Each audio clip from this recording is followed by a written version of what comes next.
그 사이에 이제 변화가 많았어요.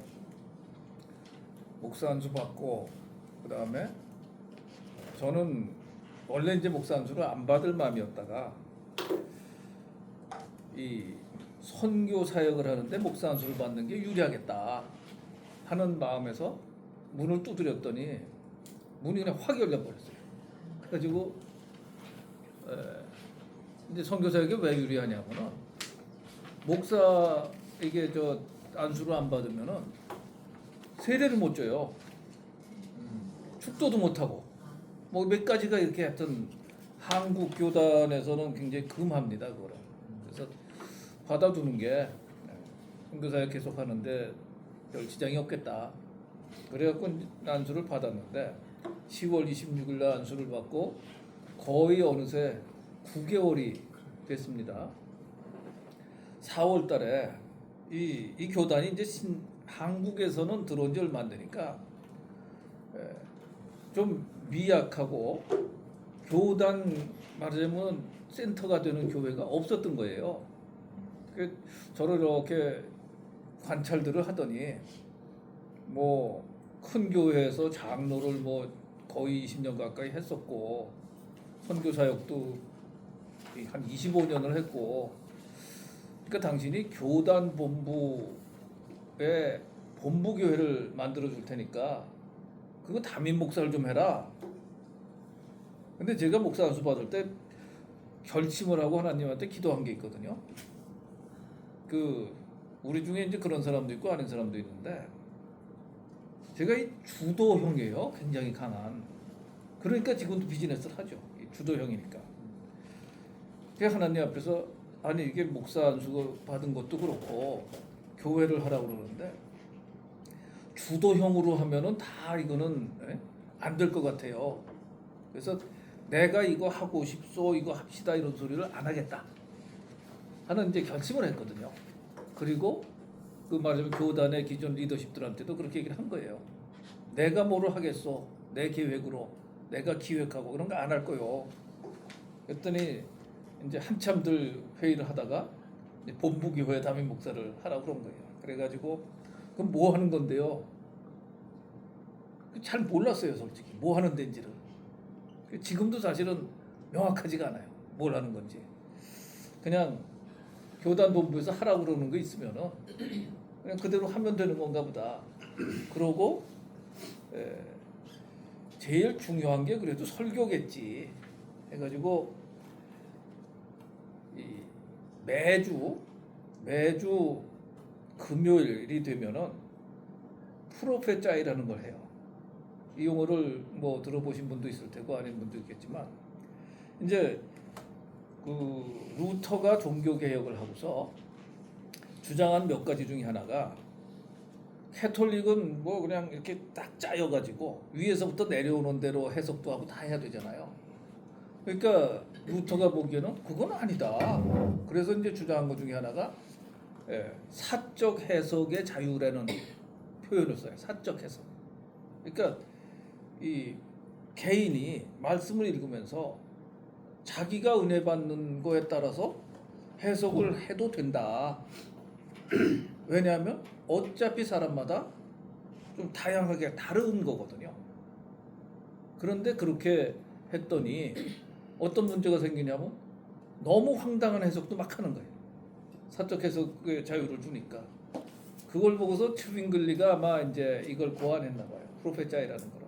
뭐냐면은 목사들끼리 설교하기 전에 설교 본문 드래프트 한 걸 가지고 이거를 큐티 쉐어링 하듯이 쉐어링을 하는 거예요. 그래서 오늘 설교를 한다 그러면은 저희는 금요일 아침에 줌으로 이번 주 같으면은 5명, 6명이 줌으로 들어와 가지고 설교를 할 사람이 쭉 이제 자기가 설교할 내용을 얘기를 해요. 그러면 설교 30분짜리를 갖다가 얘기를 하는데 이 프로페짜이 하면서 설명하면 그게 또 30분이 걸려요. 요약만 해서 딱 되면 될 것 같은데. 그래가지고 이제 설교 예정자가 쭉 설교 내용을 얘기를 하면은 다른 사람들이 이제 코멘트가 들어갑니다. 사실은 서양 전통이면은 크리틱이 들어가 가지고 이렇게 막 그 좀 조금 세게 할 텐데 한국에서는 또 이게 굉장한 점잖고 체면 세워주는 문화가 있잖아요. 그러니까 아주 마일드하게 아주 이렇게 그렇게 이제 막들 코멘트를 해요. 그런데 그걸 해보니까 정말 굉장히 도움이 돼요. 여러 사람들이 얘기를 하니까 그 중에 내가 미처 생각하지 못하고 찾아보지 못했던 인사이트들이 이게 막 나옵니다. 또 때로는 교리적으로 서로 다른 생각을 하고 있던 것들, 그런 것들도 수면 위로 튀어오르고, 그래서 교리적으로 다르다는 거는 이제 어떤 문제가 있냐면은 이게 그 신학하는 분들이 쓰는 용어 중에 캐리그마라는 게 있는데 이 설교자는 하나님 말씀을 선포하는 것이다. 캐리그마라는 단어는 이제 선포라는 뜻이라고 그래요. 그러니까 선포를 하다 보면 자기 마음대로 갈 수가 있잖아요. 그거를 이렇게 그 교리적으로 다 인정되는 교리도 있거든요. 상반된 게. 그러면은 그걸 딱 듣고서 너무 한쪽으로 쏠렸다. 어떻게 하냐면은 양쪽을 다 소개를 해요. 설교할 때.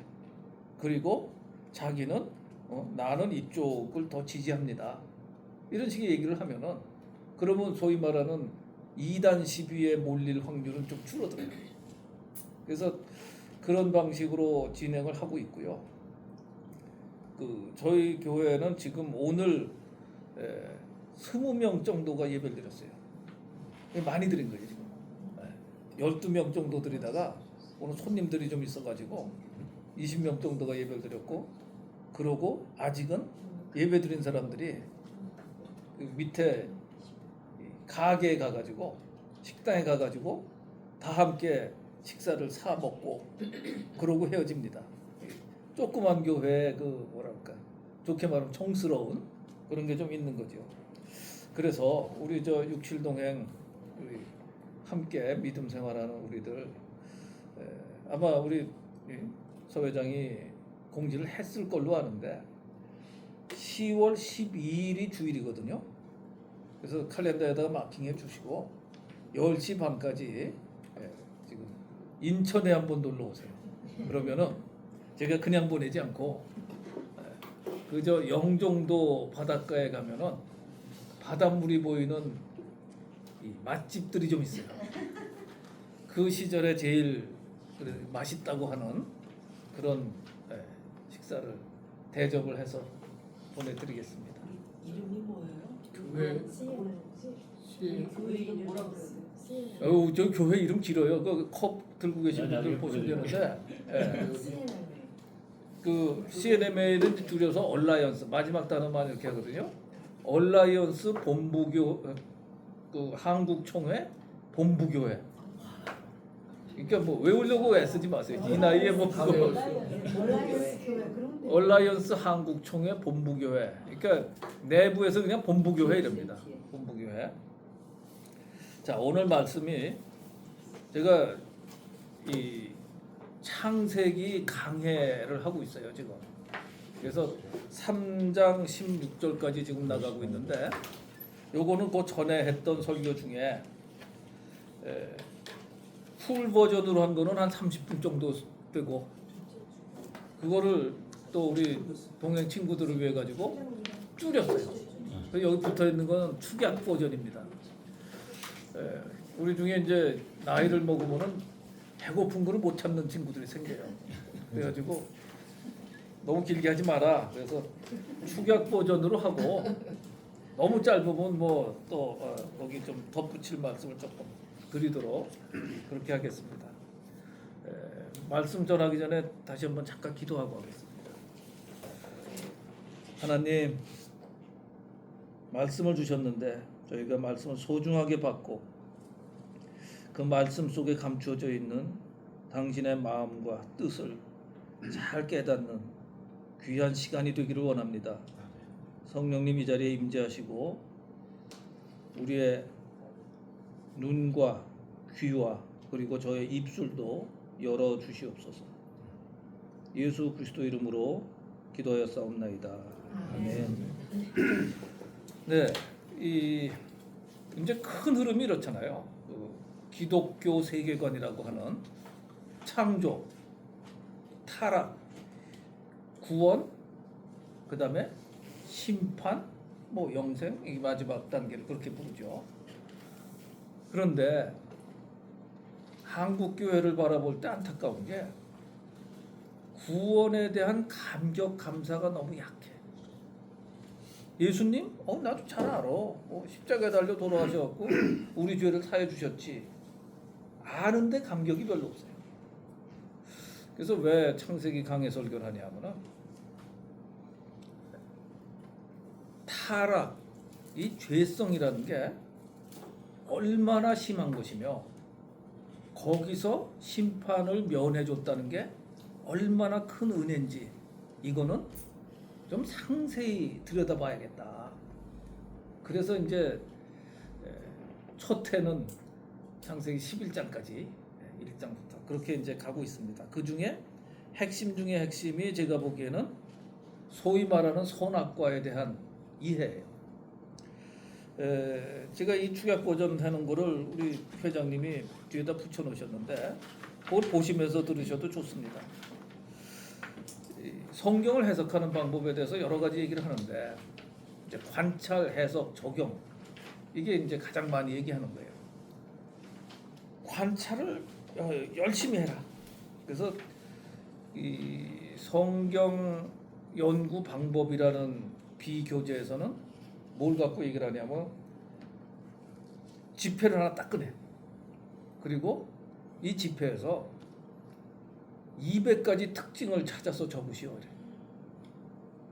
그러면 깜짝 놀라죠. 그런데요, 하면 나와요. 하면은. 그러니까 이건 뭘 훈련시키냐면은 큰 그림, 작은 그림 세밀하게 자꾸 보는 거예요. 그런데 그게 어디서 걸리냐면은 여기 써 있는 대로 여기 밑에 나오는데 상징이 많아요. 성경에. 그래서 여기 이제 써놓은 거 좀 보세요. 생명나무라는 얘기 지금 나오죠. 생명수, 뭐 유다의 사자다, 유월절 어린 양이다, 비둘기 같은 성령이다 이런 상징들이 사용되는데 이러한 상징들이 어떤 것들은 계속 반복해서 나와요. 그거는 중요한 상징이라는 거죠. 그래서 성서 신학의 이제 한 파트인데 그 타이폴로지라는 그런 학문이 있습니다. 각각의 상징이 주로 어떠한 것들을 의미하는가 그것들을 이제 많이 연구해가지고 밝혀놓은 거죠. 이런 이제 시각으로 한번 창세기 2장 특히 에덴 동산을 바라보자. 에덴 동산의 뜻이 뭘까요? 그 원래 히브리어로 보면은 동산은 히브리어로 이제 간이라고 그러는데 그 울타리가 쳐진 공간. 그건 이제 동산이라고 그래. 꼭 산이 있어서가 아니고 울타리로 이렇게 구획지어진 공간. 그리고 에덴이란 뜻은 원래 그 원어에서 가장 많이 의미하는 거는 기쁨이에요, 기쁨. 그래서 이렇게 구분되었는데 그 속에 기쁨이 넘치는 공간. 이게 원래 이제 에덴 동산의 뜻입니다. 우리가 천국에 간다고 그럴 때 많은 학자들이 에덴을 회복하는 것. 그래서 천국은 저기 우주 멀리 뭐 이렇게 우주선 타고 가는 데가 아니라 아마도 이 지구가 다시 회복되면서 그런 공간으로 모든 것이 회복되지 않겠느냐. 이제 그런 주장들을 많이 합니다.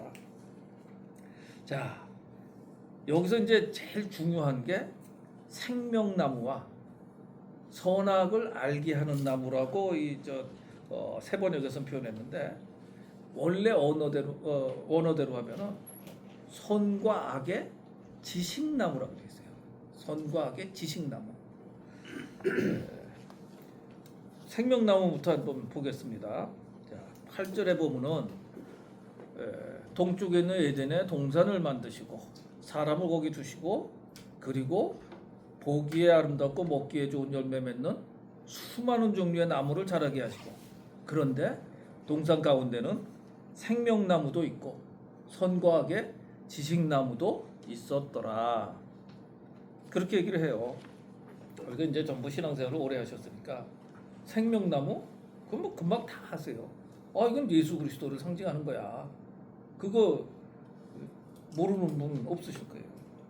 그리고 근데 여기 재밌는 게 하나 있어요. 이거 잘 관찰을 해보면은 10절에 보면은 강 하나가 에덴에서부터 흘러나와서 이 동산을 다 적신 후에는 에덴을 지나서는 네 줄기로 갈라져서 강 네 개를 이뤘다고 그래요. 우리 중에 이과 공부하신 분들이 많으신데 강이 흘러내리다가 갈라지는 예가 있습니까? 지구상에? 사실은 지구과학적으로 보면요, 모이시. 이게 흘러가고 모이고 우리 저 졸업식 그 노래 그러잖아요. 뭐 냇물이 모여서 뭐가 되고 이렇게. 그러니까 지구과학적으로 얘기할 때는 강물은 이렇게 네 개 강이 두 개로 모이고 그게 두 개가 하나로 모이고 이래갖고서 뭐 한강을 이루고 양쯔강을 이루어가지고 이렇게 바다로 흘러 들어가는 거예요. 근데 여기는 이상한 말씀을 하는 거예요. 강이 흘러나와갖고 네 수로 갈라져갖고 그러면서 뭐 첫째 강 이름은 뭐요, 둘째 강 이름은 뭐 이런 거 나오거든요. 이런 거 이제 관찰을 한다는 거죠. 관찰. 과연 이게 무슨 의미일까? 왜 이렇게 기록을 하셨을까? 마지막에 이게 더 헷갈리는 게 셋째 강은 뭐 티그리스요, 넷째 강은 유프라테스다 그러니까 그거 저기 저 중동 이란 뭐 이쪽에 있는 건데 그럼 처음 두 개는 뭐지? 근데 잘 보면은 흘러내리는 강이 네 수로 갈라졌다. 티그리스, 유프라테스도 그렇게 갈라지지 않았거든. 다 모이면서 이렇게 내려가거든 사실은. 그러면 여기서 이제 뭐를 생각을 해야 되냐면 이거는 뭔가를 말씀하시는 것이다. 뭔가의 상징이다. 이렇게 봐야 돼요. 뭔가에서 뭐의 상징이라고 봐야 되느냐? 이거는 소위 생명수의 강. 우리가 오늘 부른 찬양에도 보면요, 처음 부른 찬양이 뭐예요? 목마른 내 영혼 하면서 그 귀한 영생수, 뭐 내게 약속한 큰 비, 구원의 큰 강물, 은혜의 물결, 이런 그 물에 대한 물을 사용한 상징이 굉장히 많이 나와요. 이것들은 거의 다 생명수의 흐름을 얘기합니다. 또 그다음 곡도 보면 뭐 강물같이 흐르는 기쁨이고 생명시내가 넘쳐 흐르고 그래서 마른 광야를 적시고 전부 이제 이런 식의 상징들이거든요. 그래서 이렇게 봐야 되는 거예요. 이 강물이 네 개가 흘렀다는 거는 이거는 생명나무에서부터 발원한 생명수라는 거는 살리는 물이에요. 살리는 물. 이 살리는 물이 흘러내려 가지고 에덴 동산의 기쁨으로 충만하게 하고 그 다음에 네 개로 나뉘어졌다 하면은 우리가 보통 얘기할 때 네 개가 이렇게 방향을 얘기할 때는 대체로 동서남북을 얘기합니다. 그러니까 동서남북을 연상을 시켜요. 그 얘기는 뭐냐? 생명수가 하나님이 만드신 동산에서 발원해가지고 동서남북으로 흘렀다라고 생각을 해보세요. 이거는 전 세계로 흘러간다. 이렇게 생각해 볼 수가 있는 거예요. 그러니까 생명나무가 예수 그리스도라면 예수 그리스도로부터 시작된 그 다시 살리는 소생시키는 생명수가 흘러 전 세계를 적실 것이다. 그런 상징이라고 받을 수가 있습니다. 자, 생명나무는 좋고요. 그러면 선과 악의 지식나무라는 건 무슨 얘기일까? 이게 선악과 이러니까 우리가 자꾸 헷갈려요. 그리고 여기 번역도 선과 악을 알게 하는 나무라고 그랬거든. 그러니까 그 열매를 따먹으면 선과 악을 알 거 아니야. 이렇게 해석하게 돼 있어요. 이 번역본이. 그런데 원본에 따르면 혹은 좀 더 원어에 엄밀하게 이게 번역 제일 원어에 이 뭐랄까 가장 그걸 살려서 한 번역이 영어 번역 중엔 ESV라고 합니다. English Standard Version. ESV는 많이는 안 썼어요. 근데 요즘은 신학교 가니까 그걸 딱 사라고 그러더라고요. 그래서 ESV를 보는 게 좋고요. 하여튼 그래서 ESV 식으로 영어로 말씀드리면은 이 나무는 뭐냐면은 지금 그 밑에 써놨는데 The Tree of the Knowledge of Good and Evil이에요. 히브리어로 얘기를 하면은 이게 뭐 우에츠 핫다트 톱우라 이렇게 얘기를 하는데 이 똑같은 얘기예요. 나무인데 선과 악의 지식나무. 히브리어도 형용사가 뒤에서 꾸미거든요. 그래서 그대로 그 직역을 하면 선과 악의 지식나무. 자, 그러면 이걸 어떻게 해석하는 것이 좋으냐? 선과 악이라는 개념 자체는 구분을 하잖아요. 선하다 악하다를 구분한다는 얘기예요. 지식은 그거에 대한 지식이라고 얘기를 하는데 이 지식은 과학적이고 이과적인 지식을 얘기하지 않아요. 왜 아니냐? 선과 악은 과학이 아니거든요. 선과 악은 윤리 도덕적인 개념이에요. 이거는. 그러니까 어느 게 선하냐 어느 게 악하냐는 뭐 자루 재서되는 게 아니거든요. 그래서 이건 무슨 얘기냐 그러면은 윤리 도덕적으로 너는 옳고 너는 틀려. 이거에 대한 얘기가 돼버려요. 그러니까 좋게 말하면 분별하는 능력이 되고 분별하는 지식이 되고 조금 이제 네거티브한 쪽으로 보면은 심판을 하는 능력이 돼요. 능력이라보다 심판하는 지식. 다시 말해서 쟤는 틀렸어.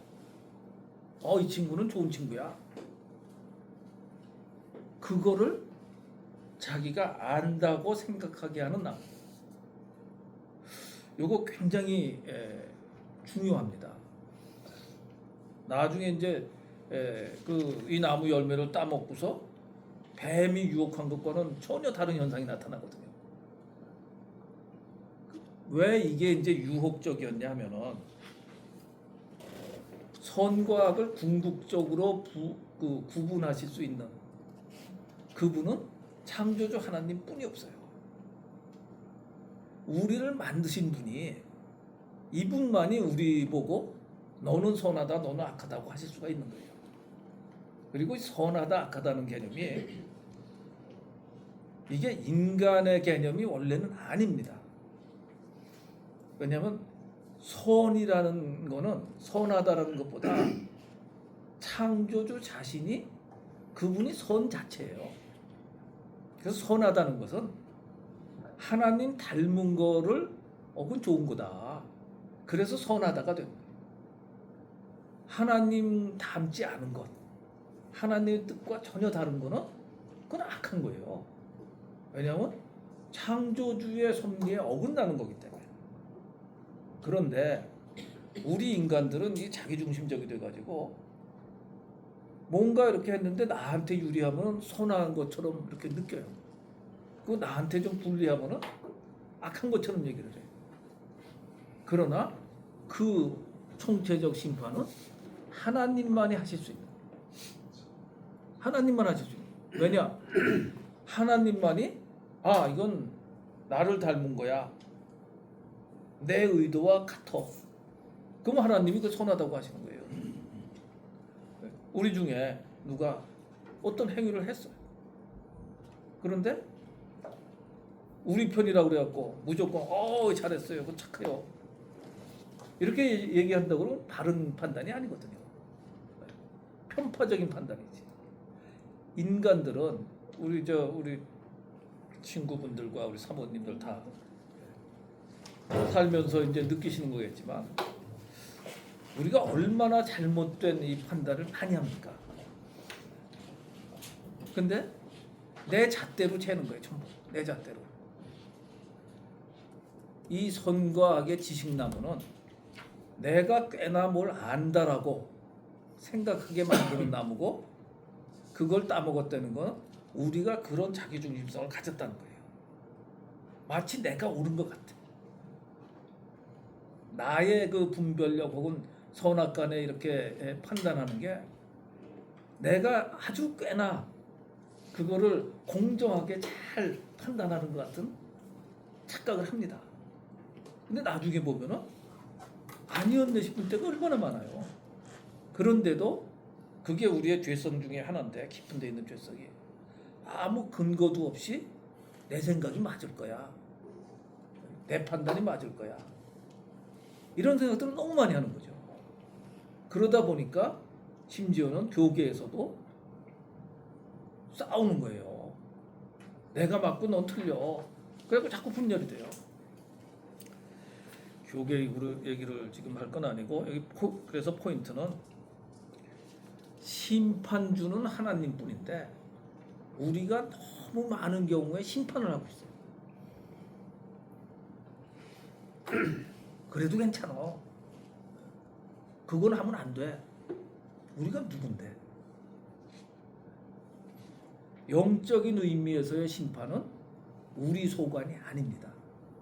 하나님께 맡겨 있는 것인데, 우리의 죄성이라는 것이 그거를 우리가 자꾸 하나님 자리에 올라가서 우리가 옳으네 그러네 이러고 있는 거예요. 그 우리의 생명은 하나님이 주신 거거든. 그래서 하나님이 주신 생명 때문에 소위 말하는 우리가 만물의 영장으로 살아가요. 근데 왜 이 하나님이 주셨다라는 얘기를 하느냐? 하나님이 주셨는데 두 가지 생명을 주신 거예요. 이거를 이제 제일 설명을 잘했다고 그러는 게 C.S. 루이스가 The Mere Christianity, 뭐죠? 단순한 기독교였나? 순전한 기독교라고 번역했는데 Mere Christianity거든요. 원제목은. 그건 뭐냐면은 이 크리스천리티의 Mere, 아주 그 최소한의 골격만 설명했다. 자기가 그렇게 얘기를 하는 거예요. 거기서 이 생명에 대한 두 가지 개념을 소개를 합니다. 실제로 신약 성경에서 이것들이 나오고요. 뭐냐면은 모든 동물과 식물에게 주어진 생명, 그거를 바이오스라고 그래요. 요즘 뭐 바이오 인더스트리 뭐 벤처 하면서 굉장히 뜨겁다가 또 얼어붙었다 이러는데, 이 바이오스의 생명이 나오는 거 여러 굉장히 많은 구절이 있는데, 아실 만한 구절 하나만 말씀드리면 여기 써놓은 대로 과부의 두 랩돈 넣는 걸 보시면서 예수님이 뭐라고 그러냐면 그가 자기 생활비 전부를 넣은 것이다. 그래서 바리새인들 부자들보다 더 많이 넣은 거다. 이렇게 얘기를 하는데, 생활비라고 되어 있는 구절이 뭐라고 되어 있냐면은 그가 살아갈 익스펜스, 살아갈 비용 전체를 넣었다. 여기서 살아간다 그럴 때 이게 바이오스예요. 그러니까 먹고 살고 뭐 또 다니고 이러는 이게 바이오스의 생명을 얘기합니다. 살아갈 돈 전체를 넣었다. 그런데 다른 이제 생명을 조에라고 해요. 조에는 영적인 생명력을 얘기합니다.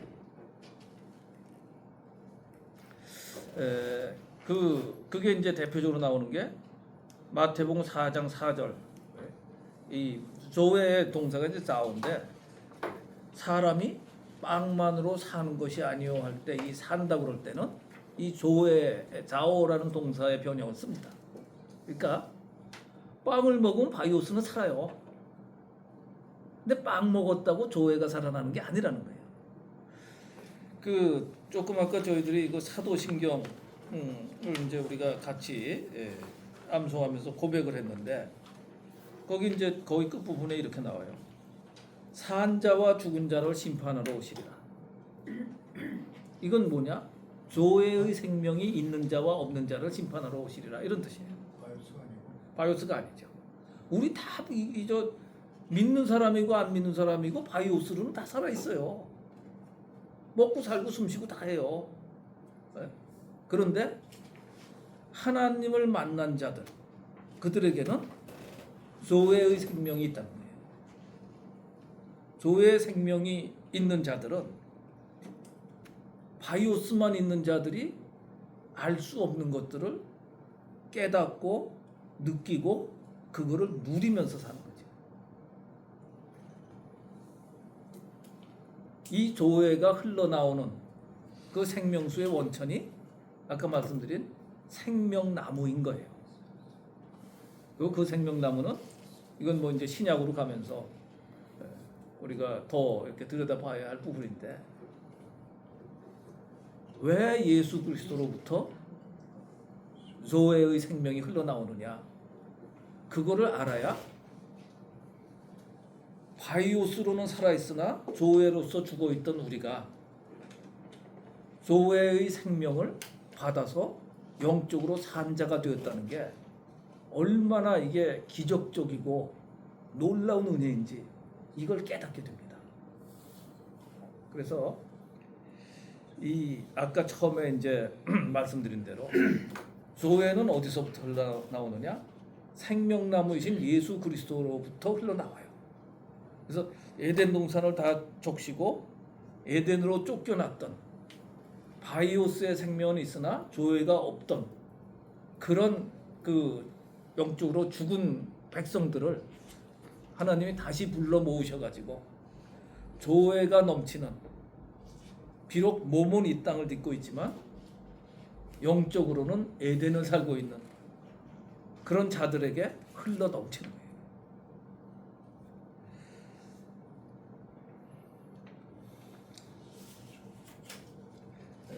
일단 말씀을 마치겠습니다.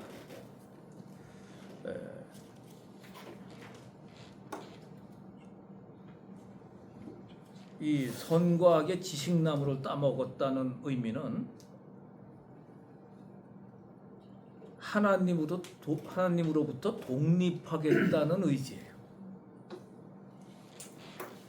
그래서 내가 지식을 가지고 내가 하겠다, 내가 하나님 역할을 하겠다, 이런 뜻이 되고, 반면에 생명나무는 아까 우리 최영민 선생 그 기도해 준 것처럼 이게 사실은 사랑나무입니다. 사랑나무. 그러니까 살리는 나무예요. 생명수는 살리는 물이거든요. 살리는 거는 사랑으로 살립니다.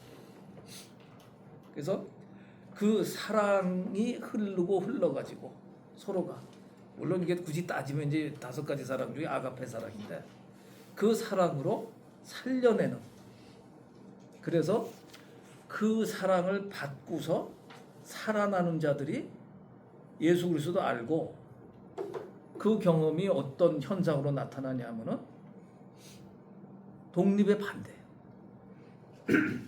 예수님을 의지하게 되고 성령님을 의지하게 되고 하나님을 의지하게 됩니다. 의지하는 자가 살아있는 자고 살리는 자가 돼요. 그래서 이 자리에 우리 오랫동안 정말 이 육칠동행으로 모여가지고 영적인 것들 많이 나누고 하셨는데, 이미 이런 기쁨을 누리고 사시겠지만 다시 한번 이 부분을 생각을 하시면서 이 조회의 기쁨을 누리는, 영적으로 펄펄하게 살아있는 그런 우리 친구분들, 또 우리 사모님들 다 되시기를. 그래서 생명이 없는, 조회가 없는 자들도 우리를 바라볼 때 뭔가 다르다, 이상한 생명력이 있다, 그들이 이해 못하는 그런 것들을 부인할 수 없는 그런 우리 모두가 되시기를 예수 그리스도의 이름으로 기원하며 축복합니다. 기도하시겠습니다. 하나님, 우리가 조회의 생명을 가지고 그 강물같이 흐르는 그 생명수의 기쁨을 누리며 사는 자 되게 하시고, 그 생명수를 나누어 주는 자 되게 하여 주시옵소서. 그래서 많은 죽은 영혼들을 살리는 귀한 사역을 잘 감당하는 아름다운 영혼들이 되도록 축복하시고 인도하여 주시옵소서. 예수 그리스도 이름으로 감사하며 기도하였사옵나이다. 아멘.